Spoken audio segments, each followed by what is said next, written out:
Alright, I don't know how to start this, so I'm just gonna do it. Hi, my name is Sade. Most people call me Day, so feel free. Today I'm gonna tell you about a Greek mythology story as if I know these people and we're gonna spill some tea. I feel like that could be fun. So, yeah, like, comment, subscribe, let me know what you think, etc. etc. This is my first video, so I don't have an intro yet, but I'm working on it, okay?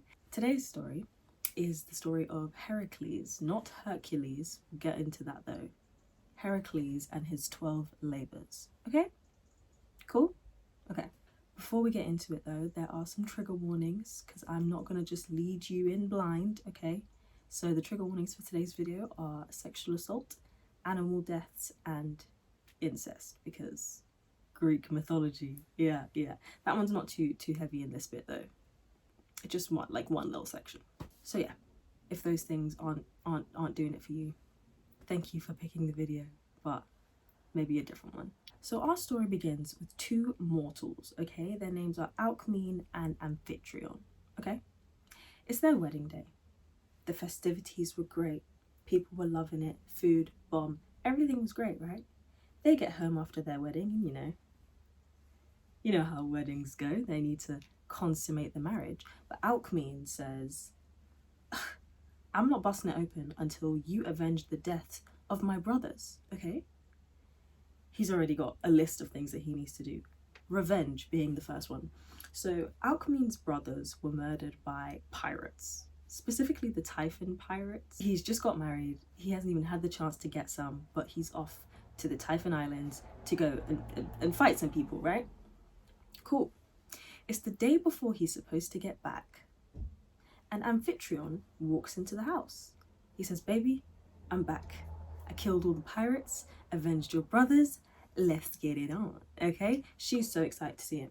So excited.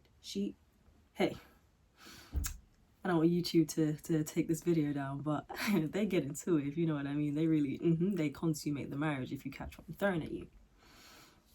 Everything's all well and good. They have a fun little time.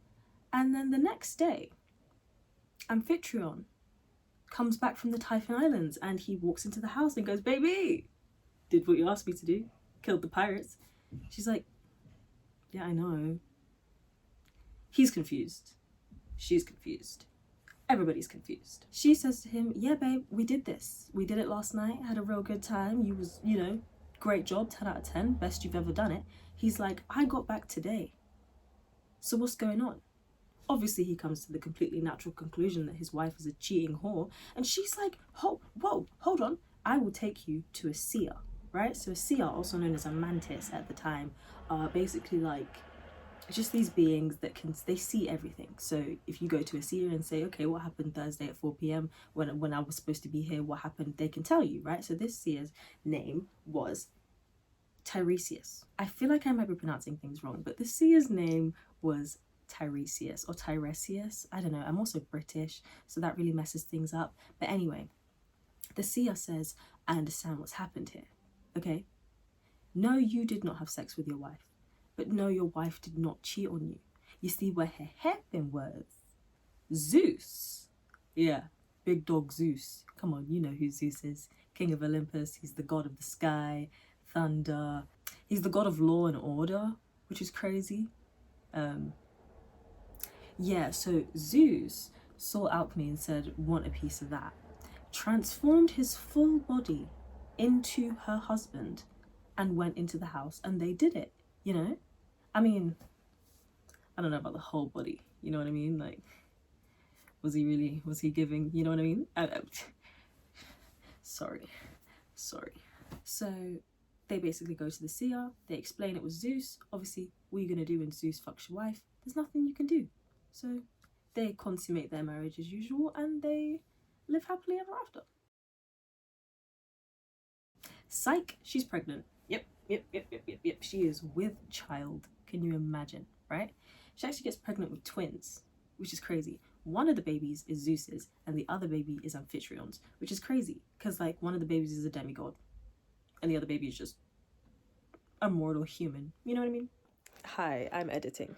So, can you imagine like the stress of having a sibling who's a demigod? Like, I'm already the youngest sibling, and my sister was like popular and cool and like, a bad bitch, and I wasn't. I am now, but I wasn't at the time.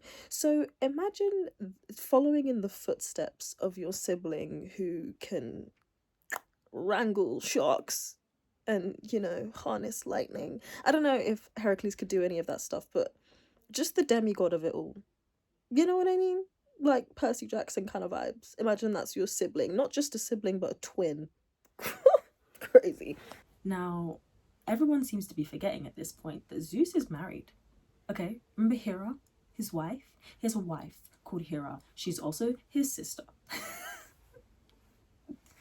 That was the trigger warning part that I mentioned earlier. Yeah, sister wife, you know what I mean? So Hera is the goddess of marriage, women, childbirth, family. So it's crazy that her husband is cheating repeatedly as often as he can.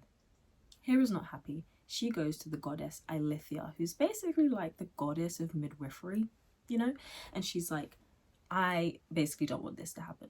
So what Eilithia does is she goes and sits outside the birthing room where Alcmene is giving birth to the twins, and she sits outside the door with her legs crossed and her fingers crossed, and what that does is it basically stops the delivery of the babies. In the process, like killing Alcmene, like she's actively dying, right? Which is crazy. Hera's just like, yeah, no, this baby's not it. I don't want this baby, so we're gonna kill everybody. So Alcmene's nurse, Galanthus, she sees this happening and she like thinks so quick on her feet. She has a big brain moment, right? Where she goes like really close to the door and she's like, oh my god, the babies have been born. This is great. So Eilithia's like, excuse me? What the heck? What, am I chopped liver? So she stands up, she gets up out of her seat, and in the process has broken this spell that she's doing, the legs crossed and the fingers crossed with a spell, and she's broken the spell. And so as soon as she jumped up from her seat, Alcmene was able to continue with the delivery, and she gave birth to her 2 boys. I think of it as like it being like a speed run, like the baby's just like shot across the room, because she'd been on pause and somebody basically pressed play. But you don't mess with gods and goddesses. Like Galanthus, shout out her because there would be no story without her, but Eilithia turned her into a weasel. R.I.P. Galanthus, you were a real one for real. Like, more friends like Galanthus in this world, she was a real girl's girl. Pour one out, So these 2 babies have been born, one of which is called Heracles, and the other of which was called Iphicles, right? Heracles is the son of Zeus, and Iphicles is the son of... Oh my god. Iphicles is the son of Amphitryon. Oh my goodness, there's so many names, okay? Bear with me. I'm gonna try really hard not to get them wrong, okay? Okay. Obviously, Zeus is watching the birth of his child, and he's like, great, love that, got a kid. When Zeus is ready, basically, he's decided that he's going to make Heracles king. Basically, he's like, this is my heir, essentially. Again, Hera, not happy. She's like, I need to kill this kid. I need this kid gone, right? So when they're 18 months old, Heracles and Iphicles, 18 months old in the crib, this is where you might see, if you've seen Hercules, you'll see some parallels here. Hera sends 2 poisonous snakes into Heracles and Iphicles' crib to kill them, and Heracles grabs one with each hand and he chokes them and kills them and survives. And in this moment, this is when Alcmene and Amphitryon realized which one of their children was the son of Zeus, which is hilarious, I think. I feel like this is as good of a time as any to explain the difference between Heracles and Hercules, because a lot of people don't know the difference and like think that Hercules comes from Greek mythology, but he actually doesn't. Heracles is the Greek version. It's the same character, but Heracles comes from Greek mythology, whereas Hercules comes from Roman mythology. They have some differences in their story, which I will tell you right now. I'm going to read this bit straight from my notes because I don't want to get it wrong. So yeah, Heracles is the original Greek name, which roughly translates to glory, theme, or pride. Hercules is the Roman name, which is more familiar today than his Greek counterpart. As we know, Heracles is the son of Zeus, an alchemy, a mortal woman, and in Roman mythology, he's the son of Jupiter, which is really interesting. We might, if you guys are interested, maybe we'll go into some different kinds of mythology.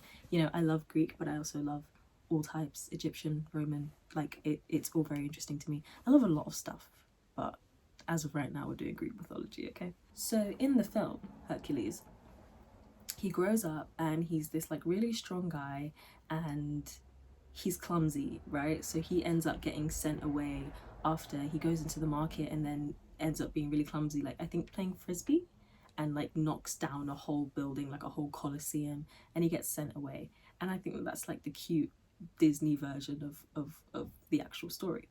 In Greek mythology, what happened was Heracles had a music teacher called Linus, right? And Heracles was known for his temper, right? Instead of being like strong and clumsy, he had a temper, he had pride, he had an ego. So when his music teacher reprimanded him for, you know, being lazy, not doing what he needed to do, basically being a teacher, Heracles hit him over the head with a chair. And he died instantly. So his father, Amphitryon, well, stepdaddy, said, yeah, you can't live here anymore, and sent him to a country estate to just kind of marinate there for a bit, because you're a danger to everyone, you know what I mean? And yes, he is the hero of today's story. There is no hero in Greek mythology, everyone sucks, but continuing. So this side story, we haven't quite got to the labors yet, we're still just doing, you know, Heracles' origins. And there's this one story of after he'd grown up a little bit, this king called King Citharon basically calls him and he's like, yo, Heracles, there's a mountain lion that's been just wreaking havoc on everything. I need you to come down here and kill it, right? Heracles is like, yeah, cool, got you, no worries, okay? The king had 50 daughters, right? He said to Heracles, pick one of my daughters, and every night that you're here, I'm allowing you basically to sleep with that daughter and, you know, start up a relationship, whatever.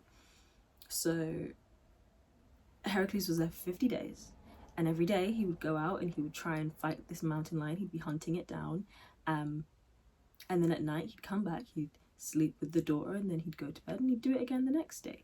Little did he know, the king was actually bringing in a new daughter every night, a cycle of daughters. And by the time Heracles had killed the mountain lion and been ready to set off again, every single one of those women was pregnant. So, I mean, something about that demigod sperm, I don't, you know, fast swimmers, I can't tell you nothing, but that's just a side note. It's got nothing to do with the story. So in his adult life, Heracles decides to settle in Thebes. He fights in the Theban War. The people of Thebes went to war, and Heracles fought in the war and was very helpful. And so the king offers his daughter, Megara, from the film, yeah, he offers his daughter Megara as a wife. And so they settle down together and they have 3 kids, 3 little boys, and you know, they're living a good life. Hell hath no fury like a woman scorned. Hera's been watching this entire time. You thought she was done? When she tried to kill him while he was being born and then kill him again in his crib? No, she's not done. Of course not. Now he's married and happy. This is when she strikes again. One day, Heracles leaves his lovely wife Megara and his 3 little boys, and he goes out. And when he returns, he finds that the door to his house has been busted open, and his family are nowhere to be seen. All of a sudden, from the back of the house, these grotesque monsters start crawling towards him, and he freaks out immediately, but obviously he's got this superhuman strength. So he goes up, wow, kills one of them instantly, right? The other 3, they start retreating, going away as far as they can, but he's already angry, and like I told you, he has anger issues. He can't control his emotions, and so he hunts each one of them down and kills them. When they're all dead and he's surrounded by carnage, Hera lifts the spell that she had put on him, and Heracles realizes that he has just killed Megara and his 3 children. Obviously, he's devastated. He goes to an oracle called Pythia and says, speak to Apollo and get him to tell me what to do. The oracle responds and tells him, you have to go to King Eurystheus and perform 10 labours, and not only will your sins be forgiven, you will be granted immortality. To which you must be saying, Day, you said at the beginning of the video that it was 12 labours. Who's telling the story? Is it me or you? Huh? Be quiet. So yeah, he has to do these 10 labours, and be granted immortality. I mean, all he did was quadruple homicide. Why does he get to be immortal? Oh, alright. Oh, okay. Oh, okay. But you see, Eurystheus had a problem. Eurystheus and Heracles are cousins, but they're not built the same. See, Eurystheus hasn't got the strength, he hasn't got the courage, he's just not, you know, Heracles, and his fragile little ego really doesn't like that. What he did like, though, was seeing Heracles bow down before him and ask him what he needs to do to be forgiven for his sins. Eurystheus tells him he has 10 years to complete 10 labours, and, you know, we know the rest of the drill. Once those are done, your sins are forgiven. 10 labours, 10 years, no assistance, no payment. Those are the rules. As soon as one labour is finished, he will be given the next one, and it will go on like that. If one labour takes 4 years, then hey, guess you've got to do the next one in 4 seconds. Heracles looks up at him from the ground and says, okay, what do I need to do? His first labour was the Nemean lion. Now, there was this place called Nemea, and there was this lion that had been terrorising the place. I mean, killing people, like, it had claws that were sharper than knives, and its hide, its fur, was completely indestructible. There was no way of killing it, and it had just been taking down soldiers one by one, like bowling, right? On the way to Nemea, Heracles is like, I should train, you know, time for a training montage. So he goes into the woods and starts like ripping trees out of the floor and picking up boulders and putting them back down again. And he does that for a while just to, you know, make sure that he's strong enough and agile enough to fight this lion, this indestructible beast. He finally gets to Nemea, complete bloodbath. There are bodies everywhere. There are swords literally sitting in pieces because this lion has just do you know what I mean? It was carnage, truly awful. Finally, as he's walking through, he sees the lion, and the lion sees him. They're like that Spider-Man meme, that, yeah. The lion charges at him, and Heracles manages to wrap his arms around it and kind of get it into a headlock, and they wrestle for hours. Eventually, the lion gives him the perfect in where he can grab it round the neck and squeeze and squeeze and squeeze and squeeze until he had a crack. He'd done it. Wow. First labour. Done. He takes off one of its claws and uses it to skin the lion. And he uses the skin as a cloak, with the head of the lion going over his head. And then he rips up an oak tree and he whittles it down into like a club, and decides that that's going to be his weapon from now on. These things that he have created are trophies of his first labour. King Eurystheus is terrified by this. He's like, oh my god, he did it? Like, he actually did. Like, he's still alive? Everyone's like, yeah. He's like, oh, okay. Do me a favour, can you go and like make a jar in the ground in case I need to hide from him? Because he's not human. He shouldn't have survived. So he has a jar made. Like a big container that he can hide in the ground if things get too scary. He also banned Heracles from ever coming near him, and would give him all of his future labours via a herald. Basically had someone go and talk to him because he was too scared to be in the same room as him because he's a pussy. Sorry. The next labour was the Lenaean Hydra, right? You may have heard Hydra before. Again, it was in the Hercules movie and Percy Jackson and the Lightning Thief. I remember that so specifically. I'm going to try and get pictures and videos and stuff so you can see and like jog your memory a little bit. But the Hydra. In this story, in a place called Lake Lerna, near the city of Argos, there is a six-headed snake whose blood is one of the most toxic substances to humans. Just a single drop of it can kill you. So Heracles bursts in, being who he is with his massive ego. He takes his club that he's just freshly made, but he knocks the head off, one of the heads off the Hydra. He's like, okay, this isn't going to be too hard. Boom. 2 more grow back. He's like, oh, I may have miscalculated the danger in this situation. So he starts wrestling it. They're just wrestling back and forth. He's like, I really don't know what I'm supposed to do. Like, they wrestle for quite a good while.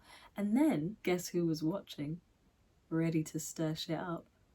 I'm sure you guessed correctly. It was Hera.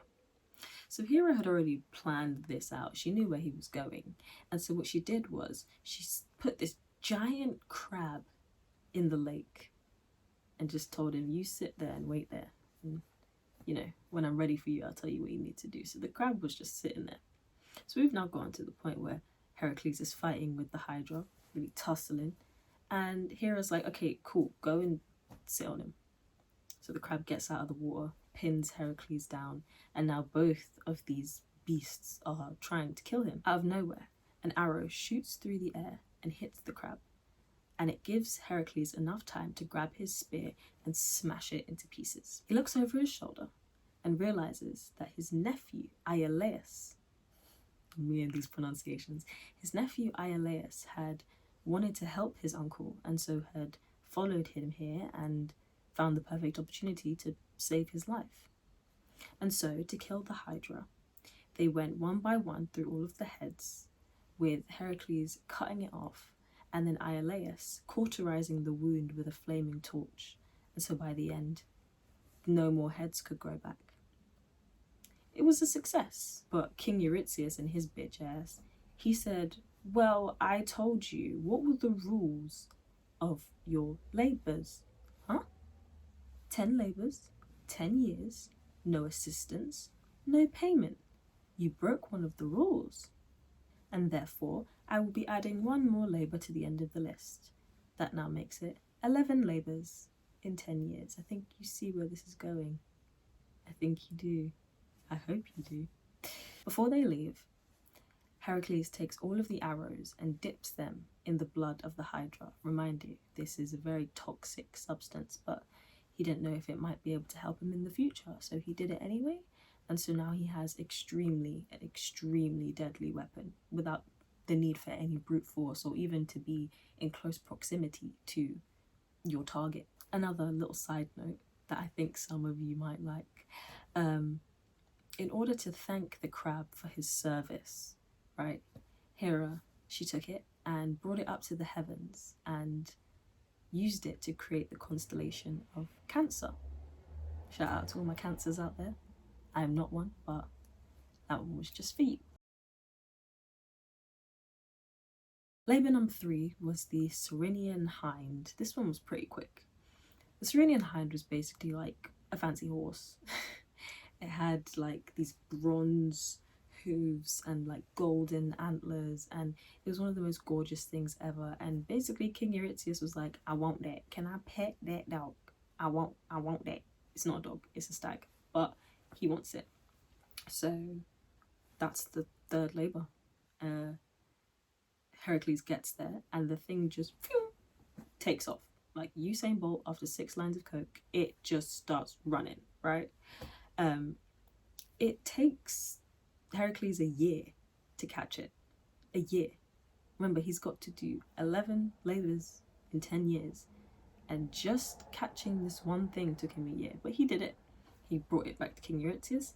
He's like, what do you mean it only took a year? What? He's pissed. Immediately gives him labour number 4.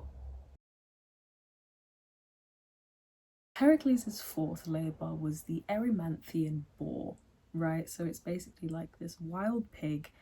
As always, clearly the animals in this story have no home training, were you raised in a barn? You know what I mean? Just terrorising the city of Erymanthos. Okay, so that's his job. He has to catch it, bring it back. For some reason, Eurystheus wants it alive. Okay, Heracles is like, oh yeah, easy pickings, I can do this. Like, he's almost enthusiastic, skipping down the lane, making his way to Erymanthos.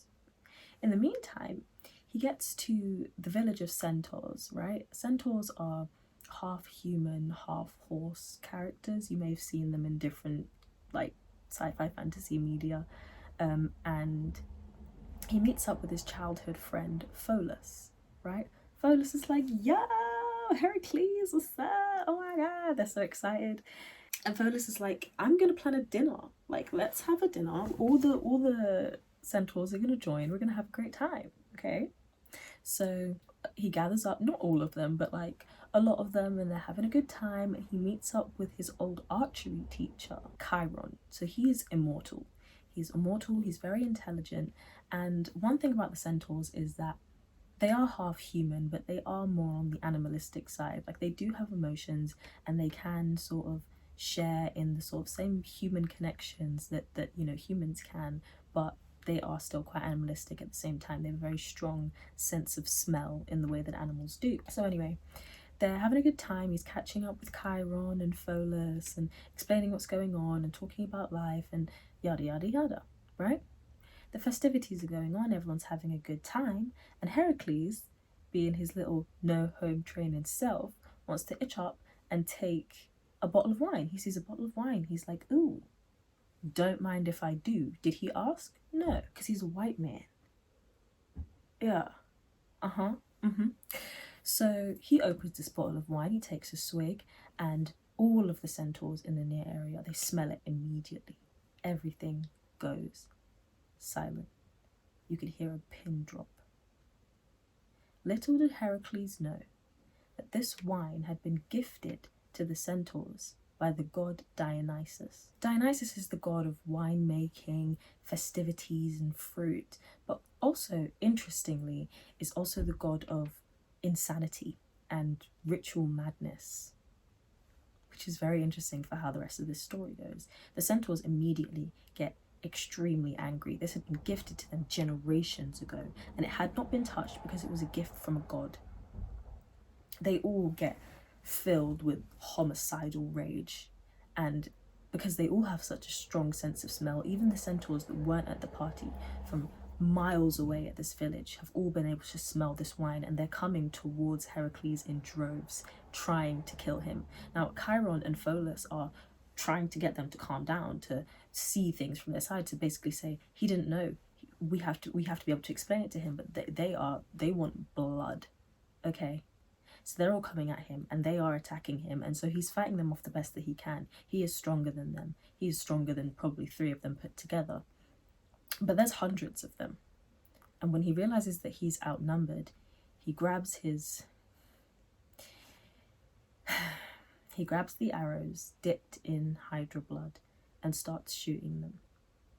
He kills many of the centaurs, and the others, seeing how quickly their comrades are going down, start running for the hills. During this, he accidentally shot Chiron. Now, as I said earlier, Chiron is immortal, so being shot with such a deadly weapon meant that he was bound to live life on Earth, just perpetually in pain, with poison coursing through his veins. Luckily, Zeus was watching, and he took pity on Chiron, being such an intelligent and good spirit, and so he brought Chiron up to the heavens to live out his immortality there, and in doing so created the constellation Sagittarius.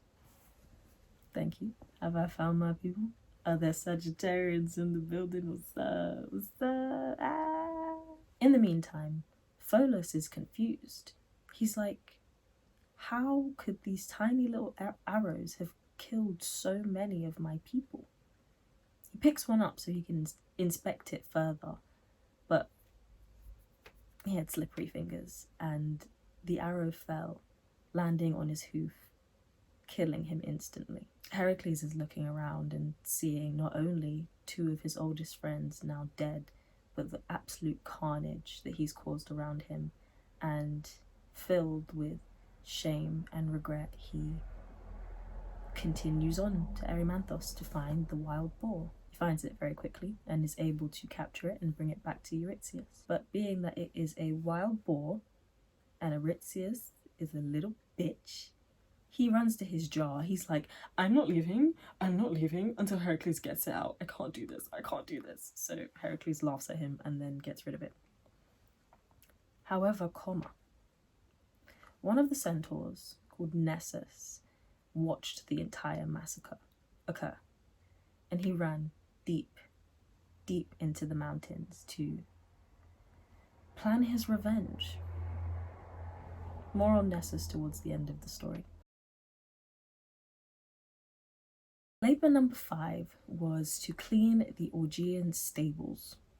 So there was this king called King Augeas, right? And he had this massive stable. It was like the size of a town. It was home to 3,000 immortal cattle.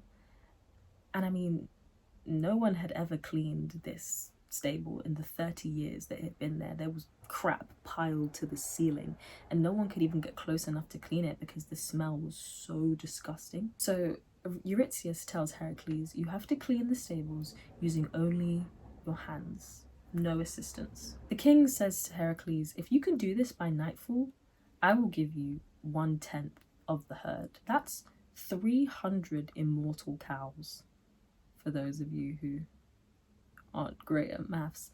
300 immortal cows. Crazy.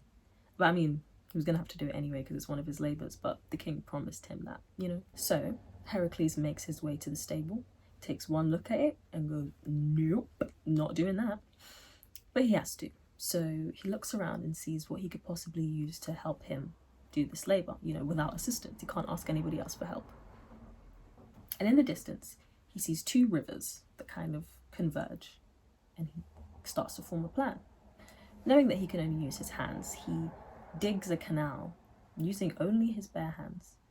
And so the 2 rivers that converge then come down the canal, through into the stables, and wash it all out in one fell swoop. In the process, it also fertilized all of the farmland for miles around because it was so much crap and just straight river water. And so the people of the town rejoiced. They knew that their crops had been fertilized and that they were about to have a great harvest. To celebrate, it's said, some sources say that this was when Heracles created the Olympic Games, to be competed every 4 years in Olympia. Do you smell that? I mean, I know we're not smelling the same thing because you're not here, but you smell it too. I know you smell it because I smell a bitch, right? Eurystheus obviously sees this and goes, well, if you remember my original rules, okay, I said you couldn't do no assistance and without payment. And because the king offered you 1/10 of the cattle, I'm adding on another labour. And so now we have reached the title point of the story, where Heracles has to perform 12 labours in 10 years. It started at 10. So don't come for me when I'm calling Eurystheus as a bitch, because he's doing bitch shit. Like he's making bitch moves. I'm sorry, I don't make the rules. Okay, I don't. And ladies and gentlemen, there are still 7 more labours. But this is where I'm going to end this video, because it is my first and I don't know what editing is like. I'm going to try and get this out as soon as possible, and before I've even finished editing this, I'm going to film the next one. So hopefully you enjoyed it, and hopefully I can make more. If you did, let me know in the comments. Feel free to like, please subscribe, because I definitely want to make more of these. And yeah, thank you for spending some time with me, and I hope you enjoyed it, and share it. Like I said, this is my first video, so it would be nice if I could hear from y'all. So yeah, I need an outro, don't I? I don't have an outro. I'm gonna take my glasses off. I don't have an outro, but drink water, be nice to people, and happy Wednesday. It's Wednesday. I might not release this on a Wednesday.